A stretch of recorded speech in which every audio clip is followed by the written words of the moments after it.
So it's a good sustainable capital growth play, right? Sit in the portfolio and just let the market do its thing. I believe so. There's about 12,500 people in Broadie at the moment. I think the forecast in the next 20 years is around that 25,000 mark. So the population is going to double. That means there's going to be medium to high density sort of kind of properties in the area. And that means that by proxy, it's just going to be a much different area and we're going to see improvement. So you see the growth profile in this area extending out year-on-year growth for the next 7 to 10 years? Is that what you're thinking for Broadies? Oh, I totally believe that's the case. We've seen 10% like to what we're just talking about. And I know that like the suburbs that we've looked at and we've invested in ourselves, take your Logans and your Moreton Bays, and in Perth, like your Manduras, for example, look how well that they've done. It's slightly different because the yield's a bit better in those particular areas, but the yield in Broadmeadows isn't too bad and it's actually quite strong for Melbourne. There are a lot of investors in the area, so that's, you know, a bit of buyer beware, but that gives a bit of a hat tip to kind of like the play here rather than being the traditional owner-occupier play. Yeah, but you were one of the first guys into Broadmeadows, right? So the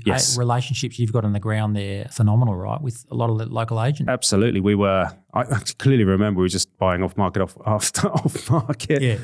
really good prices and no competition. No one wanted a bar of it. And then come January, completely changed. It switched, right? It just switched. Yeah. But one interesting thing that we're seeing on the ground at the moment, very tightly held market. So if there's hardly any stock coming up to market, and if it's the right agent, they're getting really good prices. And it's like we saw one, I think it was sold for $730, and it was just a 3-bed, 1 bath, and it was renovated in one of the new zones. So anything that's good is getting a decent price. So that's always a good, sort of foretell of what's coming.